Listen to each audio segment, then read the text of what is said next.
The Oscars are almost upon us. Voting for Academy members came to an end this past Tuesday. So, with the ballots in and able to be counted, we're going to try to predict who will be taking home the top Oscar prizes.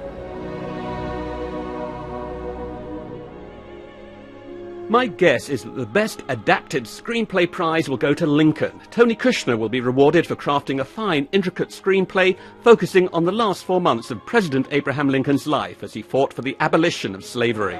This movie is, in a certain sense, kind of a love poem to the political process, which is a mess and tricky and slippery and not clean, but which actually sometimes produces genuinely astonishing results.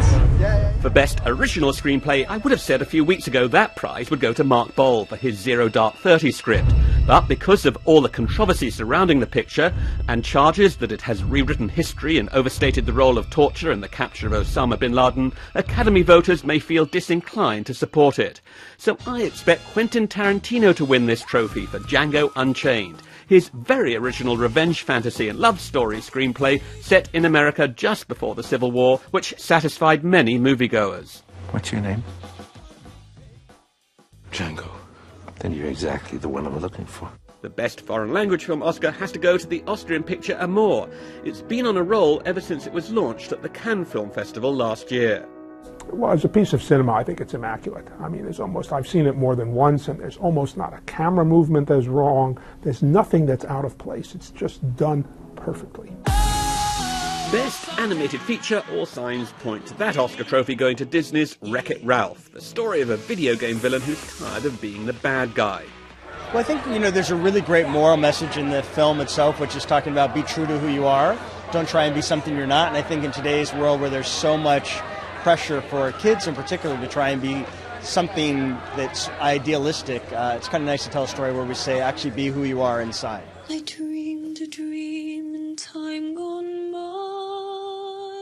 Best Supporting Actress, that's almost definitely going to go to Anne Hathaway. She gives an electric performance in Les Miserables. I knew when I rapped I knew that I had gone as deep as I could go, and that if they wanted anything else, then they should have hired someone else, because I really did do my best. And when I saw the film, I thought, of course there's always a few things that you want to change, a few things you would love to tweak, but no, I was proud.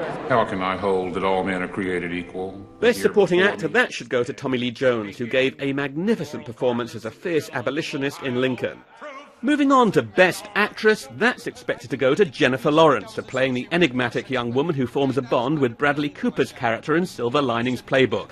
But Best Actress is a really close race. That's a rule of mathematical reasoning. And Best Actor, that has to go to Daniel Day-Lewis for his portrayal of America's 16th president in Lincoln. A flawless, exquisite performance.